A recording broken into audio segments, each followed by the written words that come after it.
มาบัดเขายืนซุ่มกันเอาลงเลยเอานู้นนะยืนนะ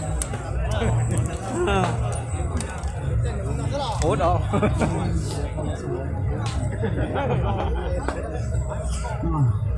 ยังให้บริษัทผู้ชมถึงดีกับในขณะนี้สนามไม่ยังได้เชิญก็ติ้งก็เชิญอย่างจีบอลเลยเสียงต่อเลยชิโต้